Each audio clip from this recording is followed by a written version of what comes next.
Anak-anakan ni Tony Fowler na si Ika Joy nagpositibo sa pregnancy test.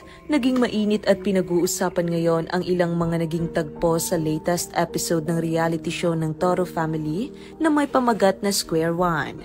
Ilan dito ay ang paglalabas ng sama ng loob ni Mikay at Paye kay Papi matapos ereklamo ang kawalan umano ng presensya ng Team Happy sa naging gender reveal ni Tony Fowler at Tito Vince. Nabalot ng emosyon ang buong kaganapan matapos hindi mapigilan ni Mikay, Paye at Papi ang maiyak matapos ilabas ang kani-kanilang mga saloobin.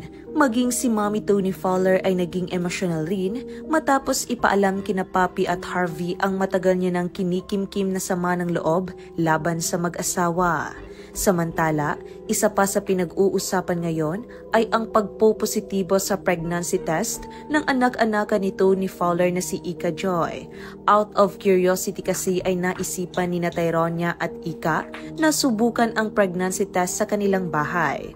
At laking gulat nga nito nang maging magkaiba ang resulta ng kanilang PT. Isang positibo at isang negatibo. Si Tyronia ay hindi napigilang magulat nang matuklasang positibo sa pregnancy test ang kanyang ate Ika Joy.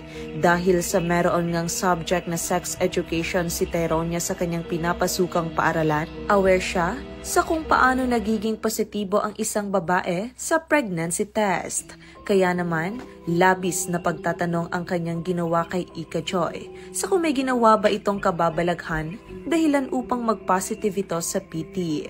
Tila ipinaalam naman ni Tyronia sa kanyang ina ang natuklasan laban kay Ika Joy, kaya naman mapapanood sa video na kinausap ito ng buong Toro members, partikular na ni Mama Marie.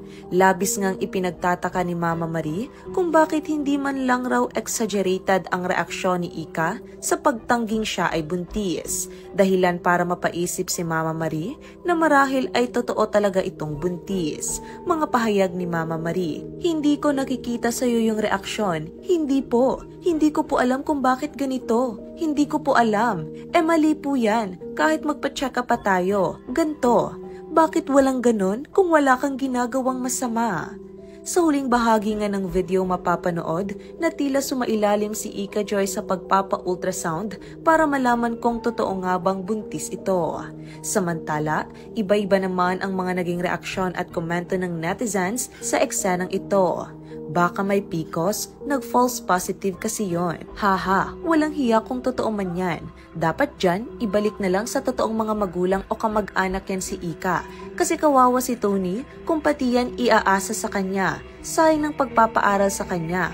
Kabago-bago pa naman yan sa Toro Family. Wala naman sanang masama kung totoo na buntis siya. Basta, wag niya iasa kay Tony. Useless paaral ni Tony dyan kung buntis yan.